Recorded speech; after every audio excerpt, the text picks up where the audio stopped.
right. Welcome back.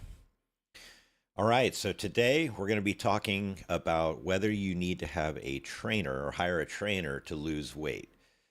You probably have heard that before. So, like, for example, hey, if you're serious about losing a weight, you need to hire a trainer. If you've heard that, put that in the chat and in the comments. And I want to hear if you've heard that as a common thing. But basically, in this show, what we do is every Saturday morning at 10 a.m. Central, we rate diet and training myths or sayings with a scale of worth it, watch it, or rethink it. It's just my personal opinion. I'm sharing kind of what I've seen and what I've experienced through my weight loss journey of losing 70 pounds and keeping it off for 3 years. So that's what we do on the show. So let's get right into it. So do you need to hire a trainer to lose weight? Okay, let's break this down for a minute. So let's talk about what a trainer is, okay? So typically in the sense of what a trainer is somebody that you go to a gym, you join a gym, and they say, would you like to have a trainer?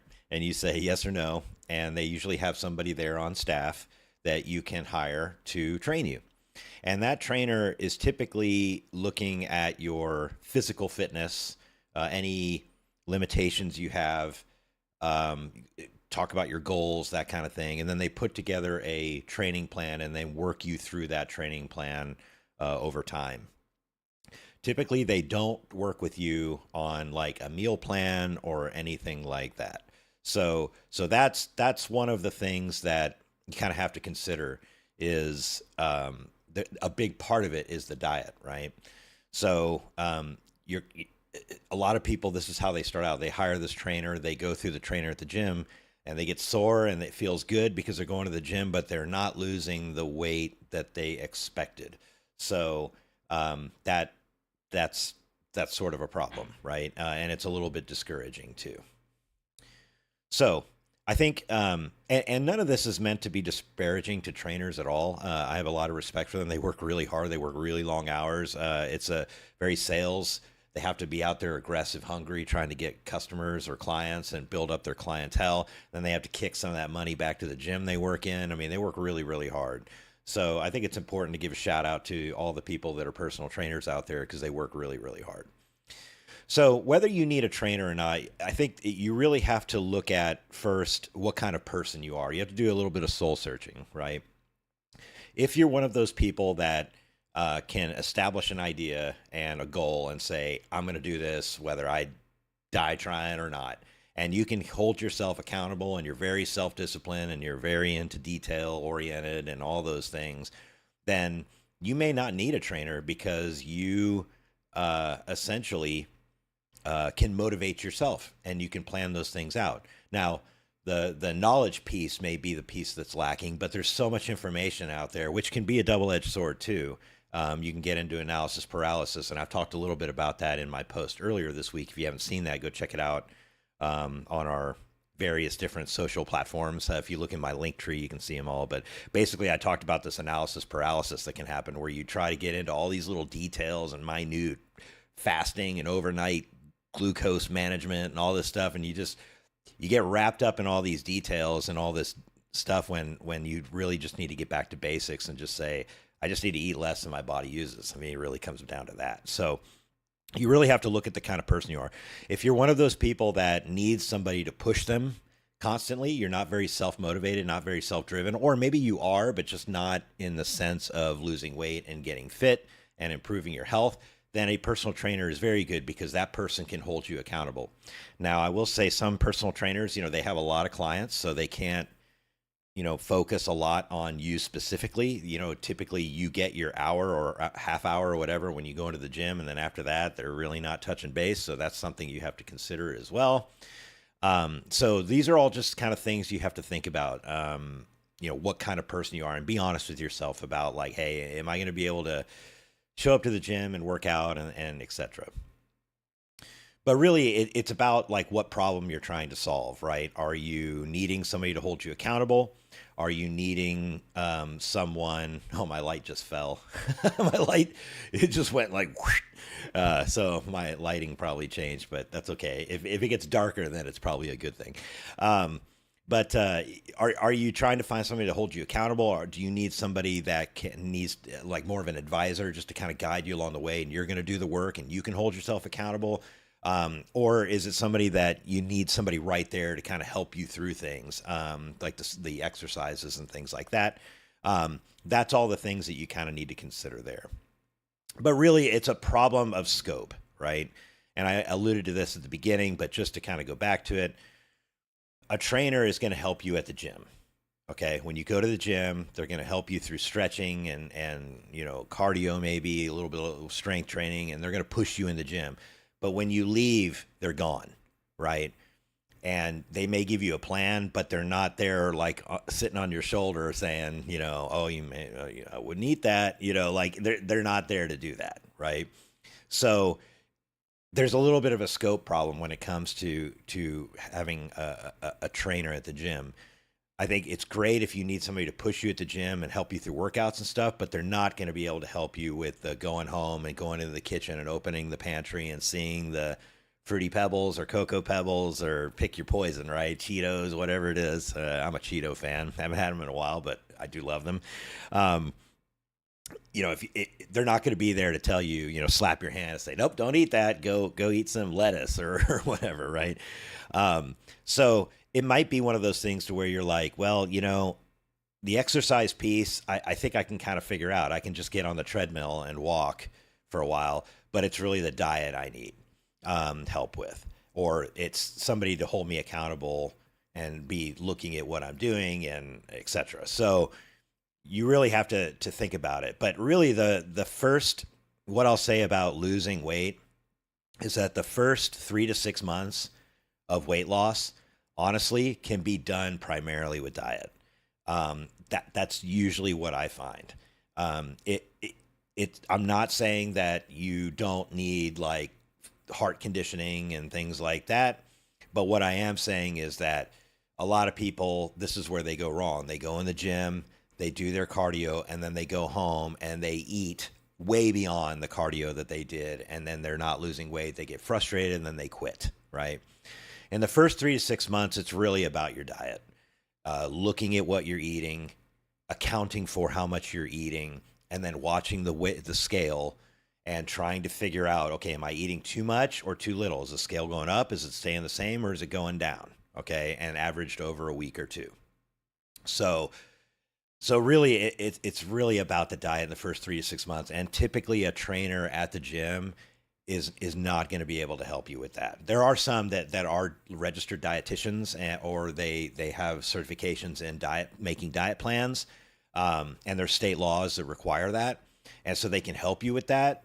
But again, they're going to write you a plan. You're going to take that home plan or plan home, and then you're going to either stick to it or you're not going to stick to it, right? And then, you're going to go to work out and they're going to say, how'd you eat? And you'll be like, everything's great, because we avoid that conflict, right? So it's not great.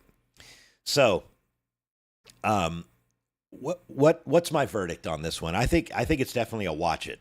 I think it depends on what you need. If you've got your diet pretty figured out and you've been losing weight because you've cut your calories and you're accounting for the food you're eating and cleaned it up a little bit, not eating out as much, that kind of thing. And now you're ready for some physical activity to try to, boost that metabolism a little bit, burn off some extra calories, but get stronger too. That's a perfect time to hire a trainer at the gym if you need one, right?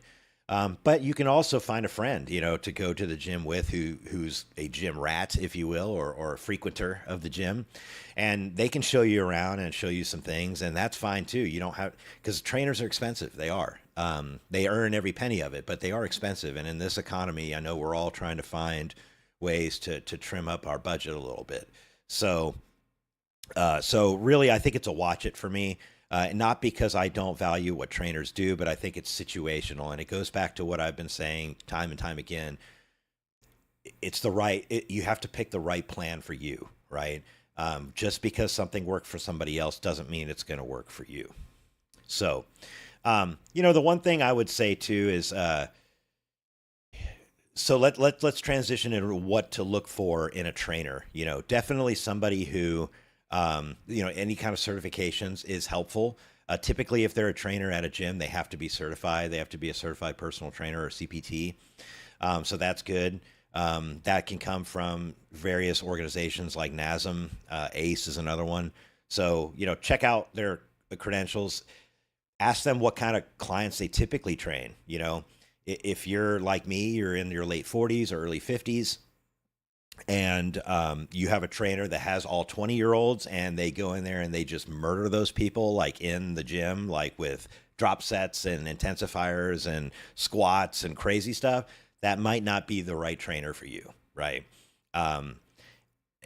When I'm training people that are in my age group, depending on where they are in their fitness journey, I don't start, like somebody who hasn't been to the gym in years, I don't start them out and crush them the first day. Like, I don't believe that is the right thing to do, because typically they're sore for 4 or 5 days.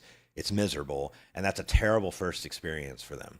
Instead, start to kind of gauge what their body can take, because some people can take a lot of abuse and some people can't. Like, it has to do with your physiology. It also has to do with your physiology, but it also has to do with your pain tolerance and your ability to push yourself hard. There are just some people that I've met that cannot push themselves in the gym, and that's okay. Like, they just don't have the genetics to drive themselves into the ground, and that's okay. Like, you don't have to do that to get healthy, but definitely look for, somebody who's certified, somebody who has the right kind of clientele that maybe matches what your goals are and your age group and your conditioning.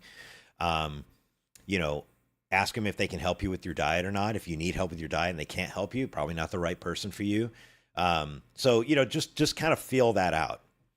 But honestly, what I would say is, my approach is a little bit different. Like, I think for some people, the trainer aspect is great. For some people, the dietitian aspect is great. But for me, and what we do here at Ironspire Health is a little bit different approach. There's a reason I call it a mentorship, because I believe that the most sustaining or easy to sustain method for long-term health improvement is to learn how to do it and become self-sufficient, right? So basically, everybody's like, well, your business model kind of sucks. You work yourself out of the job. That's fine. Like, totally. If I have a client that comes in and I have one session with them, and then, 6 weeks later I look and they've lost 20 pounds, like, or whatever, 10 pounds, 15 pounds or whatever, that's a success. Like, in my mind, it doesn't matter that I didn't make continual revenue off somebody. Like, if I taught them something that they were able to use and then go forward, that's a win in my book. That's really, I'm achieving what I set out to when I created this company, which was essentially teach people the ways that works for them to basically build a healthier lifestyle and improve their health over a long period of time for the rest of their life. That's the goal.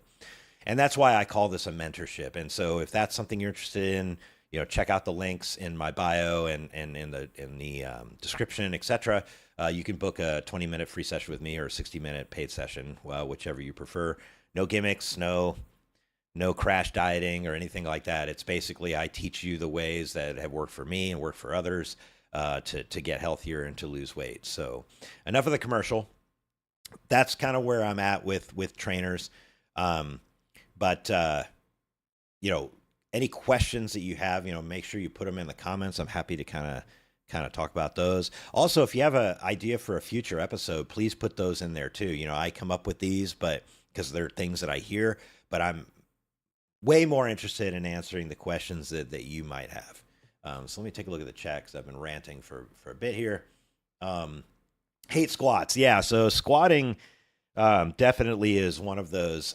It's very, very intense on your body. In fact, I squatted yesterday. I just did 3 sets, and I wouldn't say that it was an all-out like death, squat that I didn't push myself all that hard, but I definitely feel it the next day when it comes to squats, man. Like, body wise, like especially at 49 years old, I feel it for usually a couple days, and it's not like always soreness. Yeah, definitely soreness, but it's also fatigue. Like overall, my body just feels tired. So yeah, it's tough.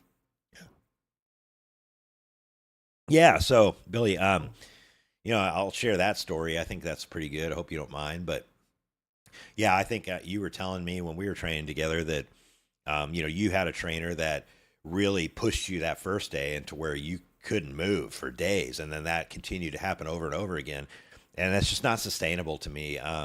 You have to.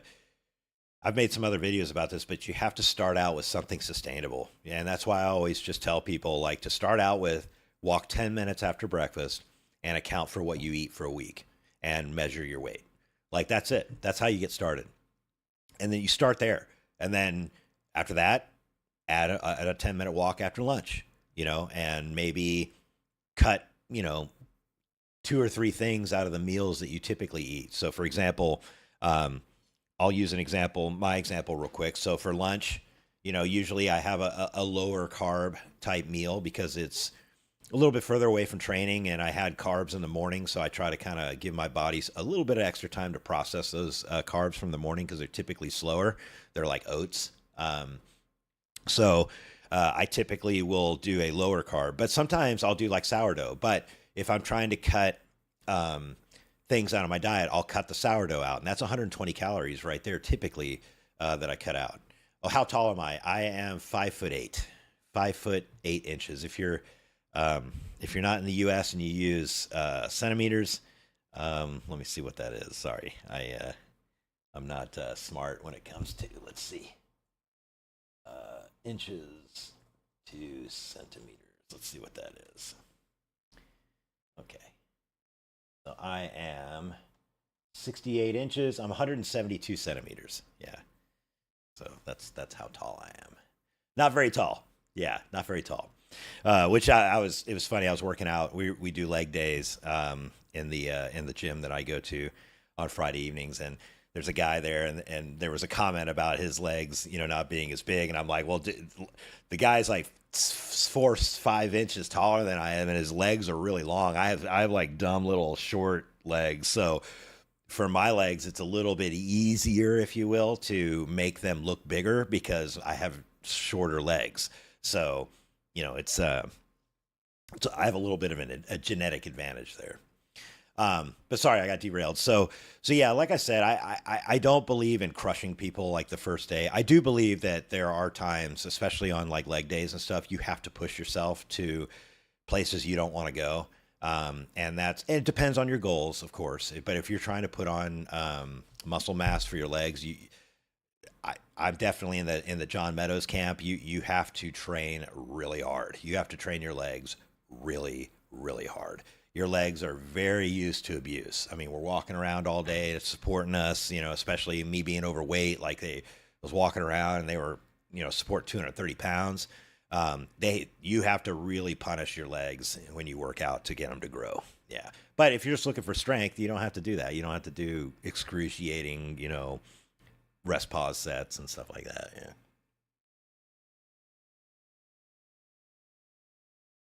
Cool.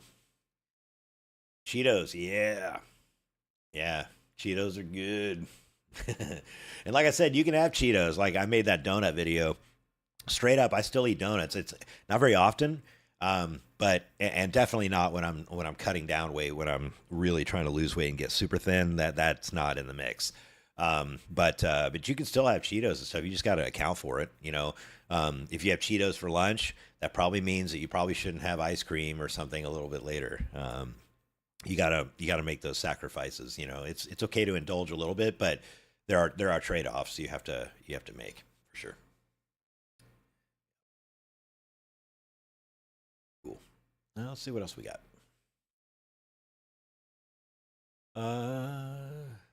Yeah, like I said, start small, start easy.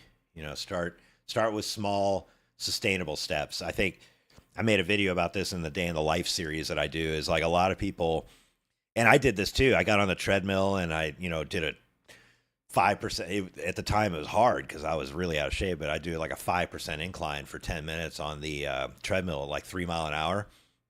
And I was dying by the end, and I kept doing that. And next thing I know, my left hamstring just started getting real tight and kind of uncomfortable. So you have to start out and ease your body into it.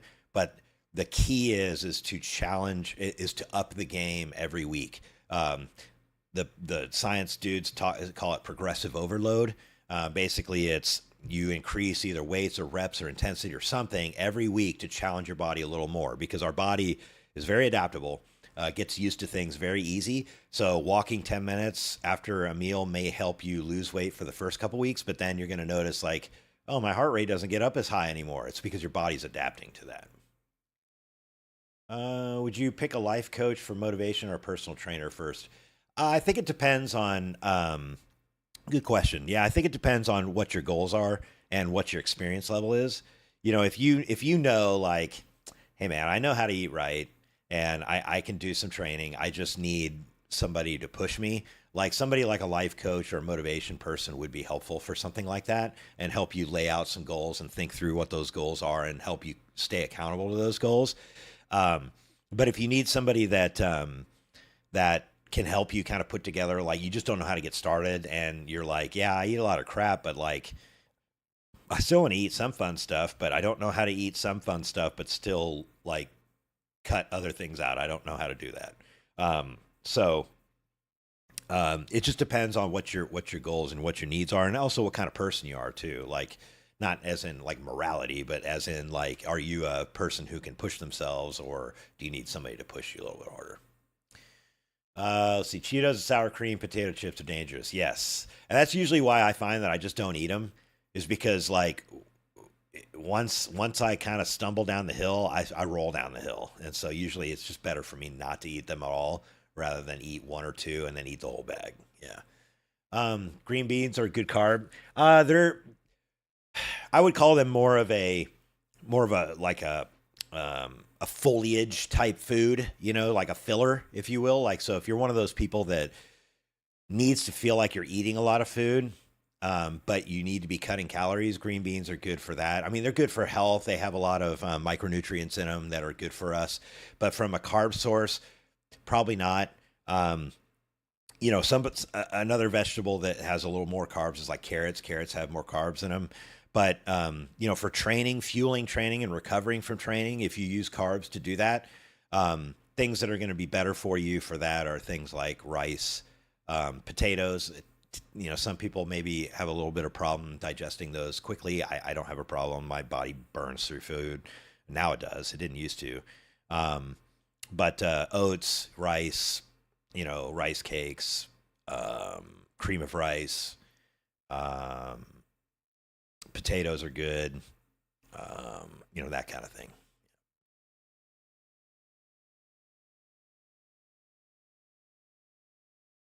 Cool. What other questions or topics? What are some topics y'all think we should cover in the future? I think that'd be a good exercise for us to kind of go through. I did a I did a post earlier this week. It was kind of a shorter post around why generative AI platforms like ChatGPT, etc., don't always make for the best coaches, because they're programmed to be agreeable with us. You have to instruct them not to be, and you have to instruct them quite harshly, and over again, in order to get them to not be agreeable with you. I've gotten over to the fact to where like my chat GPT person was a jerk. Like I had to pull him back a little bit because I was like, I don't even want to talk to you, bro. You're kind of an asshole. So yeah. So that was kind of funny, but anyway. Um, but yeah, what kind of topics do y'all want to see us cover? One topic that I was thinking about maybe covering is like the peptide stuff that just got approved. So need a lot of help with gym equipment. Help with the gym equipment. Yeah, that's a great place where a trainer can help you kind of show you the equipment, how it works, move you through the movements, make sure you're concentrating on the right thing. I think that's a good thing. You hate rice? Okay, yeah. Carrots. I mean, you can eat a lot of carrots and they'll give you carbs for sure. Yeah, that's why a lot of bodybuilder guys will cut carrots because they have them. Yeah, debunking spot reducing. Yeah, that's a good one. Yeah, that's a good one, Jennifer. So yeah, spot reduction. So basically, how do I burn fat in my abs? Oh God, if that was only possible. Now, I will say like there's a lot of stuff out there like the cryo freezing and stuff like that that is interesting and the wrapping and all that stuff. But fat cells are fat cells, and unless you get liposuction, they're not going anywhere. Like even when you lose weight, the fat cells don't go away; they just shrink, right? But if you get lipo, they get removed. So liposuction is like the only spot reduction thing I think that is legit.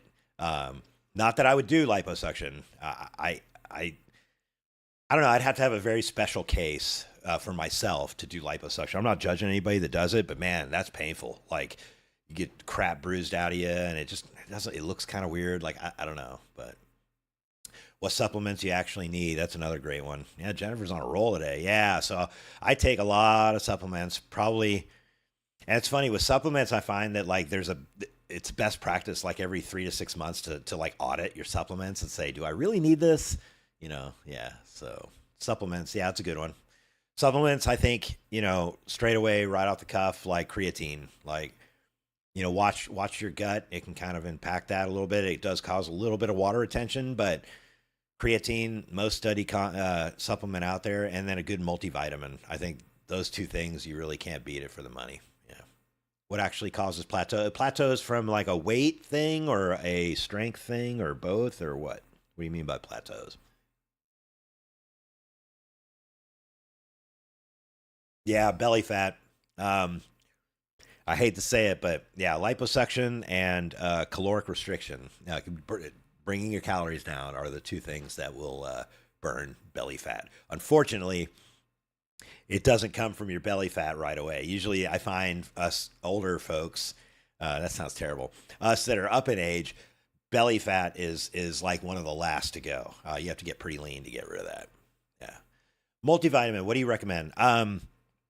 So I think it depends on, male or female.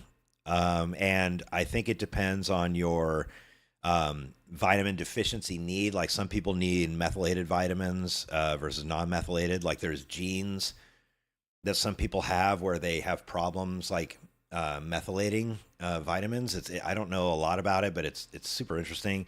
You can get genetic tests for that. Myself, I use Animal Pack multivitamin. It's from Animal Pack or animalpack.com. It's the most cost effective one, and it has everything that I kind of need in it, plus amino acids. It does have like 50 calories in it, which is interesting. I didn't always know that, but yeah, because of the amino acids it's got in it, it's got some calories in it. But I find the Animal Pack, it's like $40 for a month's supply. Like vitamins could get really expensive. So you kind of have to watch it, but Animal Pack I find to be best bang for the buck for me personally. Yeah. And if you do buy Animal Pack, you can go out to like YouTube and search around and look for like Animal Pack endorsed athletes. Like John Jewett is one that I know just off the top of my head. And you can use his code. I think it's like Jewett, Jewett. It might be something like Jewett 10 or something, but you can get a discount for that. Or usually you hit the site and it'll be like, put your email in for 20% off. And I would do that. Just do it and get the 20% off. Everything has calories. That's true. Even the stuff that says 0 calories, it has calories. Like I was laughing the other day because I was looking at like this flavored water flavoring powder mix, and it was like 0 calories, but the first ingredient's maltodextrin. I'm like, yeah, that's like sugar. So this has calories. Like even like a packet of Splenda, it's got like one carb in it, I think. So it's got 3 or 5 calories per pack. Yeah. So it's pretty interesting. Like all these things that say 0 calories, everything has calories. Yeah. Let's see. Yeah, belly fat, hormonal women is tough. It's tough for men too. Like, but yeah, women I think get it the worst. But for men, it's mainly in the lower back. Like that's where I put and then in the chest area, I get that's where my fat starts to accumulate. I kind of feel it coming on now. I'm at I'm gonna see 200 pounds again. Like it's pretty ridiculous. I'm on my way.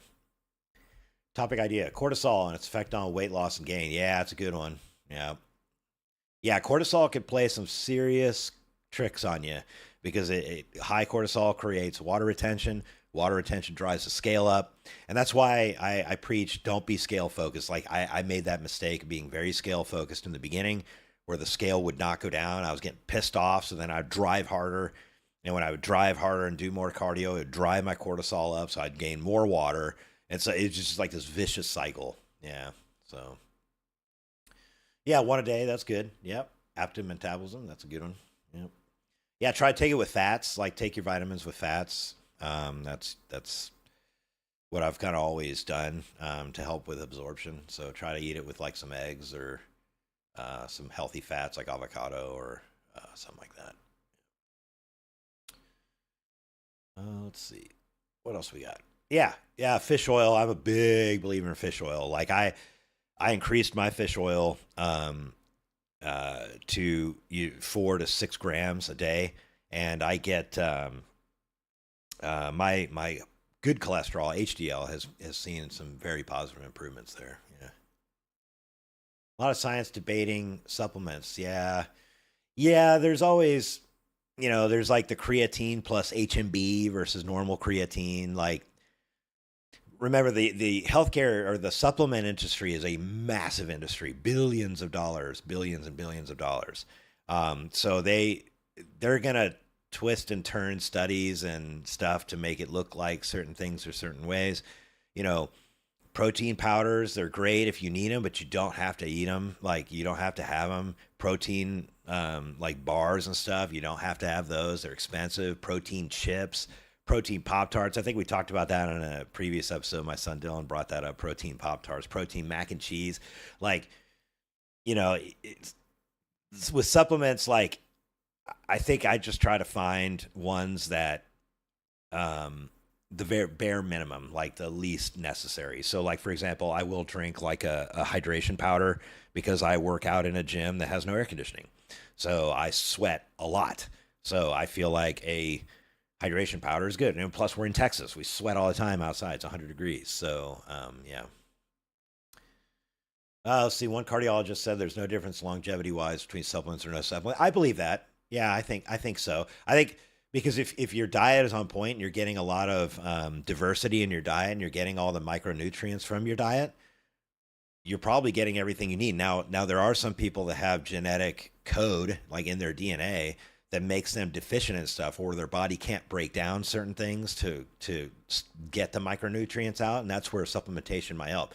But the only way you're going to know that is through genetic testing and blood testing, and a lot of those blood tests are very expensive. Yeah. Yeah, walnuts. Yeah, yeah, very healthy. Good healthy fats, a lot of antioxidants, good stuff. Yeah, yeah. But yeah, I think with supplements, least is more. Save your money, like save your money on and spend it towards like a gym or trainer or maybe some fitness equipment or something. Like invest your money there for sure. Yeah,